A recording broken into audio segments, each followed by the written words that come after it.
Hello, ladies and gentlemen. Welcome to the Freedom Report podcast. Today's Monday, October the 24th. Welcome to the show. First up, is the pirate party pillaging Iceland? Yarr! From the land of Vikings comes a new political party.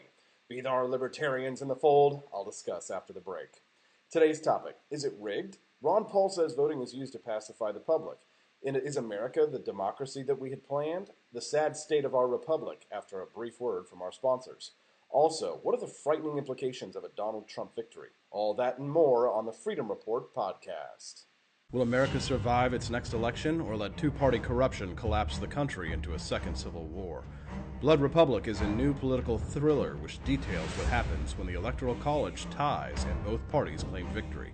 Blood Republic by James R. Duncan is available for download or in paperback on Amazon. Hi, ladies and gentlemen. Welcome back to the show. So, today we are going to be talking up front about the Pirate Party. This is the big news that I thought was interesting today that came out. Just a real quick story on libertyviral.com if you haven't read it. Pirate Party to pillage Iceland politics. Pirate Party in Iceland is poised to win Iceland's national elections. This turn of events is odd because the Pirate Party in Iceland did not exist 4 years ago. A combination of anarchists, libertarians, hackers, and computer programmers, the party started in protest to national banking scandal that forced the prime minister to step down. People want real changes, and they understand that we have to change the systems. We have to modernize how we make laws, said Birgitta Jonsdottir, the party's founder. The Pirate Party has set themselves up as the anti-establishment party in Iceland, and the citizens embrace the movement. The distrust that had long been germinating has now exploded. The pirates are riding on that wave, said Ragnarður Kristjánsdóttir, a political history professor at the University of Iceland. We've had new parties before, and then they faded. What's surprising is that they're maintaining their momentum. Much like the third-party system in the U.S., many consider the Pirate Party to be a joke, but according to the polls, a joke that the people are willing to accept. The Pirate Party is part of a larger international movement fighting for open government and increased freedom, and founded in Sweden with origins focused mainly on patents and copyright laws. The main challenger to the Pirate Party is the Independence Party, the center-right establishment that has been around for years but lost power since the Prime Minister resigned. People are still angry at us for that. There's a lot of distrust in traditional politics and traditional politicians, said Birgir Armandsson, an independence member of Parliament. You can try experiments, but if you want economic stability and growth, then you have to vote for us. This argument sounds like the Republican and Democratic response to the Libertarian Party. Idle promises built on the backs of repetitive scandals. Interesting. So we'll be watching you, Pirate Party, if you're listening to us in Iceland, which I think we probably have 4 or 5 people from that little country. So best wishes to you, our libertarian brethren. And if you're a statist socialist in that movement, well then, listen to your libertarian friends. Because what happens is that a few libertarians come in, they'll pioneer it, and then the socialist progressives are like, oh, no, it's not the central planning that we want, right? Because essentially what will occur in these kinds of movements is you'll get like 2 or 3 libertarians, and you hope that they're at the head of the movement. But internationally, true libertarian classical liberals like ourselves are very rare, so it's hard for them to kind of maintain a majority even when they're working within minorities like this, minority parties. So it's tough. It's hard out there for a libertarian. So anyways, all right, let's move on to the bigger news of the day. What is the question of whether this is rigged? And I know, I'm sorry to laugh. I know this is an important subject or something like that, but it is a difficult subject because you have to define your terms. Like, what is really rigged about this system? And Ron Paul says U.S. elections are rigged, voting simply used to pacify the public. And that is a big headline because when a 3-time presidential candidate says the system is rigged and, he's not like an ally necessarily of Donald Trump, well, then your ears are going to perk up. But I mean, it's one thing for Ralph Nader to say something like that. Of course, we all expect that. But when Ron Paul says that the voting is simply used to pacify the public, you got to stand up and listen because, some people who know me very well know that, like, recently I've had some criticism for Dr. Paul, but that's just minor disagreements on certain things of tactics, I would say. But in terms of philosophy, Ron Paul's the man. So when he's talking here about the electoral system, as someone who ran for office, certainly mine wasn't rigged. There are aspects of voting that seem like it's rigging when you're talking about like busing in people to polls. Well, essentially, if you can get more delegates, if you can get voters to poll, if you get more delegates to poll, like it's not necessarily rigging. essentially, right? So, but when you're working within a party system like Ron Paul did, I'm going to talk about this here. I'm going to read the story to you. When you're talking about rigging, there are ways in which it is rigged. Now, there's the party system, which is ostensibly a public-private partnership, even though they're supposed to be private parties, and the Libertarian Party is too. But the delegates and the national committees of these parties are what decide what occurs, unless you're talking about some of the rules that are passed, right? So what will happen is that we're going to talk about this rule today in the Republican Party that specifically was written in order to edge Ron Paul out of the nomination for the Republican Party so that Mitt Romney could win. And that kind of stuff it can't really happen in the Libertarian Party because of the system that we have in place, which are some safeguards, which allows a little bit more looseness. Some people complain that the rules in the Libertarian Party are rigged, but truly because of the way that the presidential and the vice presidential candidates are selected, which is different than the two major parties, there is a bit more openness and transparency in the Libertarian Party, even though they do suffer from some of the problems of traditional parties, which we can talk about later. But on a grand, broad national question of whether or not it's rigged, well, the answer is still it depends. But when he says voting simply used to pacify the public, well, that perks your ears up because that's the kind of thing, it sounds like a conspiracy theory, right? So you want to make sure that you understand what does he mean by that. And my initial knee-jerk reaction to that is, hell yes, I think so too, because it's become a bit of the opiate of the masses that only the elections are what matter that's gonna change things. And that may sound like it's two-faced coming from someone who saw election, but you have to understand, like, there are motives and then there are motives for why people decide to seek office. And those can be multiple motives. And whether or not those motives are questionable remains to be seen. And so in terms of can we have a system where as many people at the table possible, yes, we should have that. But everybody knows that you couldn't have like 150 people on a debate stage because no one would get to speak, right? So there has to be some method of accountability for candidates so that they can be properly vetted and that we can have a system where people are free to decide uh, who their elected representatives are. Because we're talking essentially here about democracy versus liberty. We're talking about the ability to vote, whether or not you have a right to vote. This is the essence of the electoral system. And it's big in the news now because of what Donald Trump has been saying, that it's rigged, and so on and so forth. And of course, we've seen the James O'Keefe thing, Project Veritas videos, which, some things in it are really bad. Some things aren't necessarily as big as they claim. But we're going to break into this today and hash into it for a nice long audio podcast because I know you guys, when you listen to this audio version of the show, I know you guys are all astute. You tend to listen longer. Like, so when I do my audio show, which is the Freedom Report that you're listening to right now, and then I do my live streams, which I'm starting to cut down on the timing of simply because the live streams for you guys are video. It takes a lot more work to produce those things, and so I need to tighten it up because people don't watch videos as long. But when you're listening to me right now, you're the type of listener that is really engaged. So if you're listening to this right now, then you're probably like either a super fan or I don't know who you are. But tell me, because I love to hear from you. So here's the little commercial for you guys: is that I love to hear your feedback. I love to hear what you like about the show, tips, suggestions, activist ideas. Keep them coming at me. You can always contact me on my Facebook page. But I like to hear what you like about the show, what you don't like about the show. If you're interested in helping out, that's the kind of stuff that's valuable. So let's get to the stories.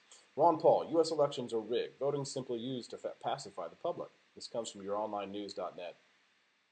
More people are discovering that the system is all rigged and voting is just pacification, three-time presidential candidate Dr. Ron Paul said about U.S. elections in an interview with RT America. Mint Press. Dr. Ron Paul says the American electoral system is rigged to keep, quote, independent thinkers from succeeding. Oh, he's right.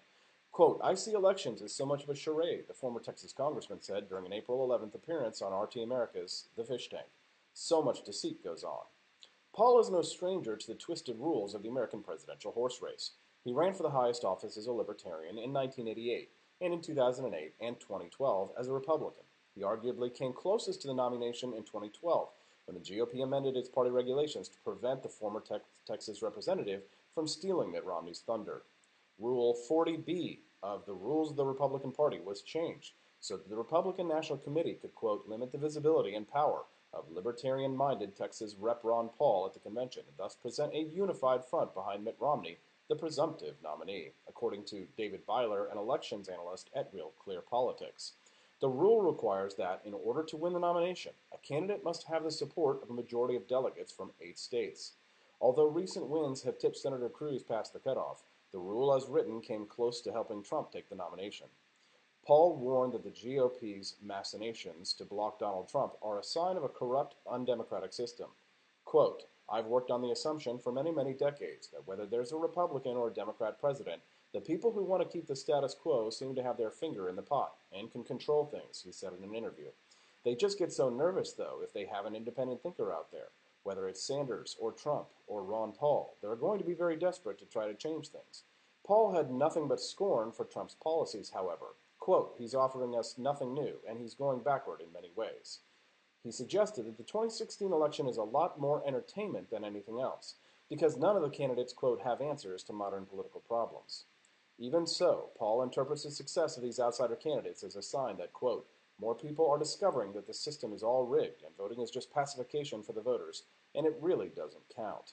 I don't think there's an easy way out for the establishment or the parties, he noted, explaining that Democrats and Republicans would both rather risk further alienation of the people than allow a candidate to succeed who could shake up the system.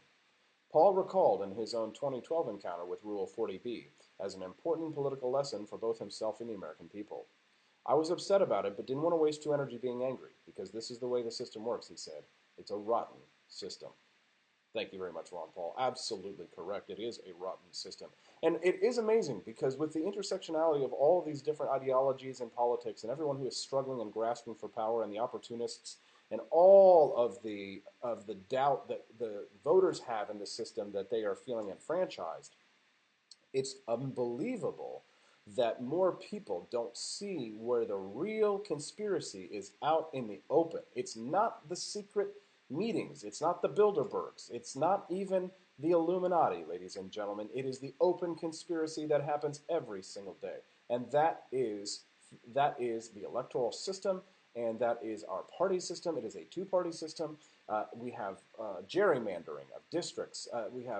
It's not even just voting at the ballot box where you worry that somebody's going to show up or be a fraud or be a dead voter from a voter roll list. I mean, that does happen on the local level, but it's at the national. If you're talking about the national elections, ladies and gentlemen, it is out in the open. I mean, the fact that we know about Rule 40B and we understand its implications ought to tell you right now that there just aren't enough good people to stand up and change it. That's really what the problem is. Somebody was talking to me on a flight this way back. I was giving a speech at the Students for Liberty this weekend in Charlotte, and you know what's amazing is these people, when I talk to them, they're like, oh my God, you're in for president. So they'll usually have a question like, I would have voted for you in a heartbeat over these two. But when it comes to most people, they just aren't willing to do enough about it. Like, everybody knows that the system's rigged, right? Everybody knows that it's broken. But how it's broken, everybody's trying to figure out. I think this is where the conspiracy theorists have a problem, is that everybody's trying to figure out like it's some secret conspiracy. No, it's out in the open. And we, good people, if good people set up, evil triumphs when good men do nothing. And when I was speaking to my fellow citizens, it's like, they come out, I feel like people are starting to come out of a malaise. Like something's coming on the horizon, not just this national election, but just either what I hope is an awakening. But it seems like people are just at each other's throats. It's like people want a war. Like there were two militia guys here in Missouri, I think they found, that were, threatening violence. It's scary. And I do not live my life in fear. I tell you, I have what I believe is a pretty healthy, well-adjusted view of things, and I'm always objective and fair. But if you got a problem in the electoral system like we have right now, and we can talk about like all the minute details here in just a moment, but if you're not willing to do something about it, I mean, what are you doing? What are you doing? What are you doing? Complaining. You're just complaining. If you're even complaining. I mean, what's going to happen next week? Here's what my prediction for the elections. Here's what I guarantee are going to happen.